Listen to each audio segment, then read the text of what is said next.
नमस्कार दोस्तों, स्वागत है आप सभी का एक बार फिर से एसपीडी न्यूज के एक ताजा तरीन और आज के मुख्य समाचारों में। दोस्तों, जो आज की सबसे पहली और बड़ी खबर आपको बता दें कि 3 मई के बाद जो लॉकडाउन खत्म किया जाएगा उसमें एक बहुत बड़ा फॉर्मूला अपनाने की तैयारी चल रही है। वो फॉर्मूला क्या है आपको थोड़ी देर में बताएंगे, लेकिन साथ ही आपको बता दें यहाँ पर कि जैसे ही लॉकडाउन खत्म होगा उससे पहले ही अभी बड़ी खबर निकल कर आ गई है, यानी कि लॉकडाउन खत्म होने में टाइम है, लेकिन अब जो है लाखों लोगों को बहुत राहत भरी खबर मिल गई है, क्योंकि खुल सकती है गली मोहल्लों की जो नॉर्मल दुकानें भी होती हैं। जी हां, अभी तक तो सारी दुकानें बंद रहा करती थी, कुछ ही दुकानें खुली रहती थी जो खाने पीने और सब्जी वब्जी के जो दुकान होते थे, लेकिन अब जो है गली मोहल्ले के आम दुकान भी खुल सकेंगे। इसको लेकर क्या खबर है थोड़ी देर में बताते हैं। इसी के साथ बढ़ते हैं अगली बेहद बड़ी खबर पर। आपको बता दें जिसका सभी लोग इंतजार कर रहे थे बेसब्री से कि यहां पर आखिरकार लोगों की घर वापसी कब होगी। जो भी लोग यहां पर फंस गए थे,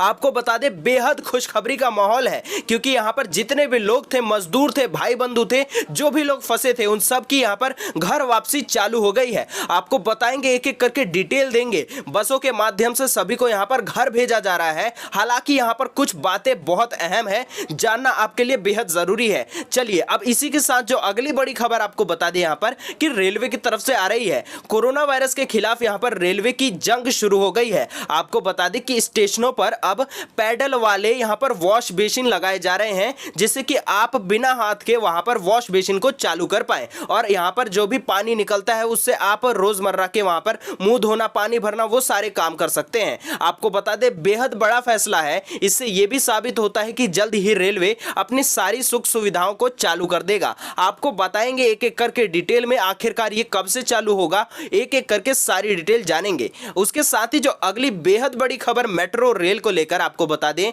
कि अगर आपको मेट्रो में सफर करना है, जो कि जल्द ही चालू भी होने वाला है, आपको डिटेल बताएंगे पूरी, लेकिन आपको बता दें कि कुछ बेहद बड़ी बातों का यहां पर ध्यान रखना होगा। अदरवाइज आप यहां पर आपको एंट्री ही नहीं मिलेगी। आप वहां पर जाएंगे और वहां पर आपको चेक किया जाएगा और वहीं से आपको वापस घर भी भेजा जा सकता है। इसलिए आपको पूरी तैयारी करके यहां पर जानी है, और साथ ही आपको बताएंगे किस किस लोगों की यहां पर एंट्री की जाएगी। चलिए अब इसी के साथ जो अगली बड़ी खबर यहां पर बच्चों की पढ़ाई को लेकर है, यानी कि उनके स्कूल जो है अभी फिलहाल बंद है। लॉकडाउन खुलेगा, लेकिन फिर भी हम श्योर नहीं है कि यहां पर जो है स्कूल वो चालू होंगे कि नहीं। इसी को लेकर सभी लोग दुविधा में थे, लेकिन अब बड़ी खबर आ गई है। आपको बता दें कि 3 मई के बाद एक एक दिन छोड़कर पढ़ाई हो सकती है शुरू। बड़ी खबर है, आपको बताएंगे इसके बारे में भी पूरी डिटेल में। और साथ ही में जो अगली बड़ी खबर की यहां पर प्रधानमंत्री ने यहां पर प्रधान से खुद ही पूछ लिया कि सरकार का पैसा गांव में पहुंच रहा है कि नहीं। हम आपसे भी पूछना चाहते हैं कि आपके खाते में कोई पैसा पहुंचा है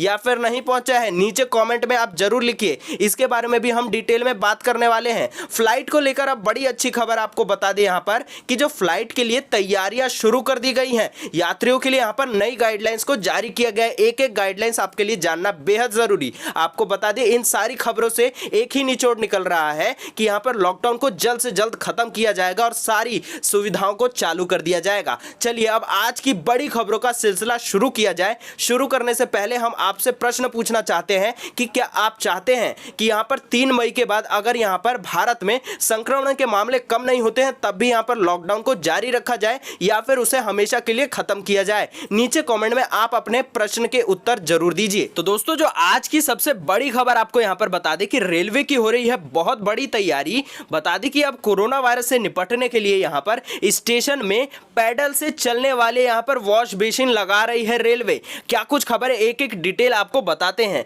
रेलवे ने अपने कर्मचारियों और यात्रियों को कोरोना वायरस के संक्रमण से बचाने के लिए अपने सभी स्टेशनों, फील्ड इकाइयों और अस्पतालों में हाथों से मुक्त हैंड्स फ्री वॉश बेसिन बनाने की योजना बना ली है। आपको बता दें कि यात्री डिब्बों में ऐसे ही कॉन्टैक्टलेस वॉश बेसिन के विकास और परीक्षण के लिए एक आदेश जारी किया गया है। आपको बता दें कि कोरोना वायरस के संक्रमण को फैलने से रोकने के लिए इस वॉश बेसिन को बनाया गया है। इसको इस्तेमाल करने का तरीका काफी आसान है। इसमें पानी और साबुन के लिए किसी भी व्यक्ति को अपने पैरों से यहां पर बेसन से जुड़ी एक पैडल को दबा देना होगा। इससे जो अलग अलग डिस्पेंसर से पानी और साबुन बाहर आ जाएगा, यानी कि इसके इस्तेमाल के लिए किसी को भी नल या फिर टोटी को छूने की ही जरूरत नहीं पड़ेगी। दोस्तों, आपको ये रेलवे का आइडिया कैसा लगा आप नीचे जरूर बताएं, और साथ ही अगर आपके पास कोई नए आइडिया है जिससे कि हम यहां पर बहुत से सामानों को ना छू सके और हमारा काम होता रहे, तो आप उस आइडिया को भी नीचे जरूर बता सकते हैं। दोस्तों अगर आपने अभी तक भी वीडियो को लाइक शेयर नहीं किया तो लाइक शेयर करें और साथ ही जानिए अगली बड़ी खबर क्या कुछ निकल कर आ रही है।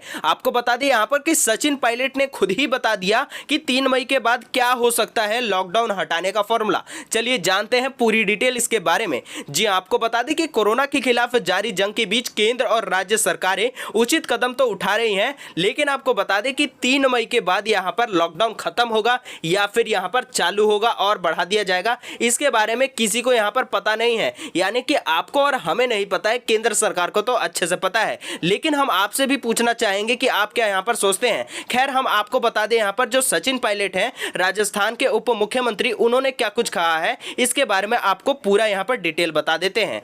आपको बता दें कि उन्होंने कहा कि लॉकडाउन से अर्थव्यवस्था पर काफी ज्यादा प्रभाव पड़ रहा है, हम ज्यादा दिन ऐसे रह ही नहीं सकते हैं वरना गरीबी बढ़ने लगेगी। उन्होंने कहा कि राज्य में लॉकडाउन को हमने काफी सही तरीके से मैनेज किया है। सचिन पायलट ने कहा कि जहां ग्रीन जोन है वहां पर गतिविधियां बढ़ाई जानी चाहिए, अर्थव्यवस्था पर भी हमें ध्यान देना होगा। मेरा निजी तौर पर मानना है कि ग्रीन जोन को बंद करके नहीं रखा जाना चाहिए, लेकिन रेड जोन में लॉकडाउन लागू रखना चाहिए, ये कहा है सचिन पायलट ने। खैर हम आपसे आपकी राय जानना चाहते हैं, आपके हिसाब से पूरे देश में लॉकडाउन को खत्म किया जाना चाहिए या फिर जो ग्रीन जोन है सिर्फ वहां पर खत्म किया जाना चाहिए? आपके क्या विचार है नीचे कमेंट सेक्शन में आप जरूर बताइए। तो चलिए अब बढ़ते हैं आज की अगली बड़ी खबर पर। आपको बता दें यहां पर कि कोरोना वायरस के संक्रमण से निपटने के लिए देश में 3 मई तक लॉकडाउन तो लागू है, मगर इसी बीच सरकार ने एक बड़ी राहत देते हुए शनिवार को सभी तरह की दुकानों को खोलने की यहां पर इजाजत दे दी है। जी हां, सभी तरह की दुकानों को। आपको बता दें खबर आज तक से निकल कर आ रही है, इसमें जरूरी और गैर जरूरी सामान की दुकानें भी शामिल होंगी। इन दुकानों में काम करने वालों को लॉकडाउन के लिए जारी दिशा निर्देशों का भी पालन करना होगा। हालांकि गृह मंत्रालय ने शॉपिंग मॉल्स और मार्केट कॉम्प्लेक्स को खोलने की यहां पर इजाजत कतई नहीं दी है, ध्यान से सुन लीजिए। चलिए दोस्तों बढ़ते हैं आज की अगली बड़ी खबर पर। आपको बता दें कि देशव्यापी लॉकडाउन के बाद हरियाणा में फंसे उत्तर प्रदेश के मजदूरों की यहां पर वापसी शुरू हो गई है। मजदूर अब अपने गृह जनपदों को लौट रहे हैं। यूपी के शामली जिले में हरियाणा सीमा बॉर्डर पर फंसे मजदूरों का आना शुरू हो गया है। हरियाणा सरकार और यूपी सरकार ने मजदूरों के संकट के मुद्दे पर बातचीत की है। आपको बता दें कि अब हरियाणा रोडवेज बसों के जरिए मजदूरों को शामली भेजा जा रहा है। यूपी हरियाणा बॉर्डर पर हरियाणा रोडवेज बस इन्हें लेकर आई हैं। मजदूरों की यूपी में एंट्री होने के बाद यूपी के बाद हरियाणा से आए हुए मजदूरों का हेल्थ चेकअप भी किया जा रहा है। हरियाणा से मजदूर पहले शामली आए थे, यहीं से यूपी रोडवेज के जरिए अलग अलग जिलों में इन मजदूरों को भी भेजा जाएगा। आपके हिसाब से यहाँ पर मजदूरों को भेजने का आइडिया इस लॉकडाउन में कैसा आइडिया है, नीचे आप अपनी राय जरूर रख सकते हैं। तो चलिए दोस्तों अब इसी के साथ बढ़ते हैं आज की अगली बड़ी खबर पर। आपको बता दें कि पीएम ने प्रधान से पूछा कि सरकार का पैसा गांव में पहुंच रहा है कि नहीं, इस पर क्या कहा प्रधान ने। चलिए आपको बताते पूरी डिटेल के बारे में। जी आपको बता दें कि यहां पर पीएम मोदी ने प्रधान से लाइव कॉन्फ्रेंसिंग बातचीत करते हुए बेहद सारे सवाल पूछे, लेकिन हम आपको जो मेन सवाल मेन मुद्दे पर ले जाना चाहते हैं कि यहां पर प्रधानमंत्री ने पूछा कि पहले 1 रुपए के बदले 15 पैसा जाता था, अब क्या हाल है। आपको पूरी डिटेल बताते कि पीएम ने प्रधान से कहा कि पहले गांव में चर्चा होती थी कि दिल्ली से 1 रुपया निकलता था तो गांव में 15 पैसा ही पहुंचता है, आजकल यहां पर 1 रुपया निकलता है तो वह खाते में जमा हो जाता है। गांव वालों को कैसा लग रहा है। तो आपको बता दें कि जिस प्रधान से बात कर रहे थे उन्होंने कहा कि गांव वाले सरकार की व्यवस्था से पूरी तरीके से संतुष्ट हैं, खुश हैं, सभी योजनाओं का लाभ उनको सीधे सीधे मिलता है। खैर हम अब आपसे पूछते हैं क्या आपको आपके खाते में यहां पर सरकार की तरफ से प्रधानमंत्री की तरफ से कोई पैसा मिला है या फिर नहीं मिला है, तो किसके कौन सी योजना के तहत मिला है, नीचे कमेंट में आप जरूर बताइएगा। बढ़ते हैं आज की अगली बड़ी खबर पर। आपको बता दें कि जैसे ही 3 मई के बाद लॉकडाउन को अगर समाप्त किया जाता है तो यहाँ पर बच्चों को लेकर उनकी पढ़ाई को लेकर यहाँ पर क्या खबर है, उनके स्कूल कैसे शुरू किए जाएंगे। आपको बता दें कि यहाँ पर एक एक दिन छोड़कर स्कूलों को यहाँ पर चालू किया जा सकता है। हालांकि ये वाला जो फैसला लिया गया है अभी फिलहाल हिमाचल प्रदेश में ही इसे अभी सोचा जा रहा है, लेकिन आने वाले समय में पूरे देश में भी ये चीज लागू की जा सकती है। आपको बता दें पूरी खबर के बारे में। जी हाँ, यहाँ पर हिमाचल प्रदेश के स्कूलों में 3 मई के बाद एक एक दिन छोड़कर पढ़ाई शुरू हो सकती है। 6ठी से 12वीं कक्षा के लिए स्कूल शुरू होने का प्रस्ताव शिक्षा निदेशालय ने सरकार को सौंप दिया है। प्रस्ताव के तहत पहले दिन 4 कक्षाओं और दूसरे दिन 3 कक्षाओं के विद्यार्थियों को स्कूल बुलाने का यहाँ पर अभी सुझाव दिया गया है। इन कक्षाओं में सोशल डिस्टेंसिंग का पालन करते हुए एक कक्षा के बच्चों को 2 कमरों में बिठाकर पढ़ाने की यहाँ पर योजना योजना बनाई गई है। खैर, हम आपसे पूछना चाहते हैं ये योजना कैसी है, क्या आप अपने बच्चों को इस प्रकार से स्कूल भेजेंगे या फिर नहीं, नीचे हमें जरूर बताइएगा। दोस्तों, अब ये जो खबर है आपको बता दी कि पूरी डिटेल बताएंगे कि यहाँ पर अगर आपको मेट्रो में सफर करना है तो आप किस प्रकार से सफर कर पाएंगे, कौन से यहाँ पर नियम जरूरी है, कायदे कानून कौन से यहाँ पर बनाए गए हैं, एक एक करके आपको डिटेल बता देते हैं। सबसे पहले तो फेस मास्क जो है वो जरूरी होगा, उसके बिना आपको सफर करने नहीं दिया जाएगा। सेकंड जो है वो होगी थर्मल स्क्रीनिंग। जी हां, आपको बिना थर्मल स्क्रीनिंग के एंट्री नहीं मिलेगी। आरोग्य सेतु ऐप का होना बेहद जरूरी, इसके बिना भी एंट्री पॉसिबल नहीं है। सोशल डिस्टेंसिंग को आपको बिल्कुल यहां पर अच्छे से फॉलो करना होगा।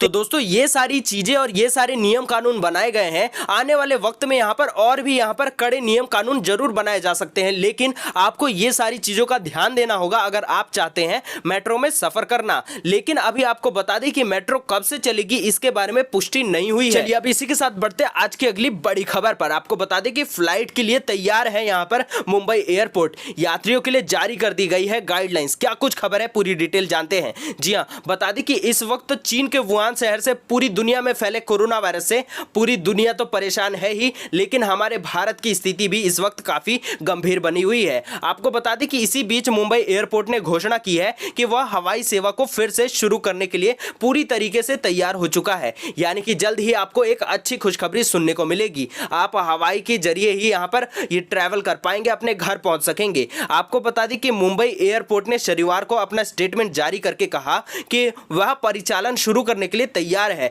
इसके लिए जरूरी सभी सुरक्षा तैयारी कर ली गई है। छत्रपति शिवाजी महाराज इंटरनेशनल एयरपोर्ट मुंबई की तरफ से जारी संदेश में हवाई अड्डे से फ्लाइट पकड़ने वाले यात्रियों के लिए कुछ दिशा निर्देश भी यहां पर जारी कर दिए गए हैं। कुछ दिशा निर्देश हम आपको बता देते हैं, जैसे कि यहां पर जो मार्किंग बनाए गए होंगे एयरपोर्ट पे, उसको आपको फॉलो करना होगा। 1.5 मीटर यानी कि 1.5 मीटर का यहां पर डिस्टेंस आपको पूरी जर्नी में बनाकर रखनी होगी। और साथ ही में आपको ऑनलाइन पे चेक करना होगा ताकि आप जो है वो कम से कम कांटेक्ट बना सके जितने भी एयरपोर्ट के यहां पर पर्सनल हैं या फिर वहां पर जितने भी यहां पर स्टाफ होते हैं और जितने भी यहां पर कार्य करने वाले लोग होते हैं। साथ ही में आपको कम बैगेज यानी कि आपका जो लगेज है वो काफी कम कैरी करना है, हल्का उसमें सामान ले जाना है। और कॉन्टैक्टलेस पेमेंट आपको करनी है, यानी कि आप ऑनलाइन पेमेंट कर सकते हैं। चलिए अब इसी के साथ बढ़ते हैं आज की अगली बड़ी खबर पर। बता दें कि विश्व स्वास्थ्य संगठन ने कहा कि एक बार से ज्यादा बार भी संक्रमित कर सकता है कोरोना वायरस। यानी कि अगर आपको एक बार हुआ है तो फिर से होने का यहां पर चांस है। आप ये मत सोचिएगा कि आपको अब दोबारा कभी हो ही नहीं सकता है। जी हां, आपको बता दें कि विश्व स्वास्थ्य संगठन यानी कि WHO ने यहां पर वैश्विक महामारी कोरोना वायरस को लेकर एक बार फिर से दुनिया को चेता दिया है। उसका कहना है कि कोविड-19 से बचने के लिए इससे संक्रमित मरीजों और अन्य मामलों का पता लगा लेना और इलाज करा लेना ही काफी नहीं है, क्योंकि यह ठीक हुए शख्स को भी दोबारा से हो सकता है। इसके साथ ही WHO ने भविष्य में इम्यूनिटी पासपोर्ट जारी किए जाने के भी विचार को भी खारिज कर दिया है। दरअसल WHO ने शनिवार को जारी किए गए अपने एक बयान में यह बात कही है। अंतर्राष्ट्रीय संस्था में यह बात इम्यूनिटी पासपोर्ट जारी करने के सुझाव के बाद ही कही गई। असल में कुछ देशों की यहां पर सरकारों ने सुझाव दिया था कि यहां पर जिन लोगों में कोरोना के खिलाफ अच्छी प्रतिरोधक क्षमता या फिर एंटीबॉडी पाई गई है, उन्हें इम्यूनिटी पासपोर्ट जारी किया जा सकता है। यानी कि अब WHO की तरफ से इसे अच्छे से खारिज किया गया है। ऐसा कोई भी पासपोर्ट यहां पर जारी अब नहीं किया जाएगा। दोस्तों, ये थी आज की कुछ महत्वपूर्ण खबरें और मुख्य समाचार। जाने से पहले वीडियो को लाइक शेयर करके जाइएगा, चैनल को सब्सक्राइब कर लीजिएगा, घंटी के बटन को दबाकर ऑल नोटिफिकेशंस को ऑन कर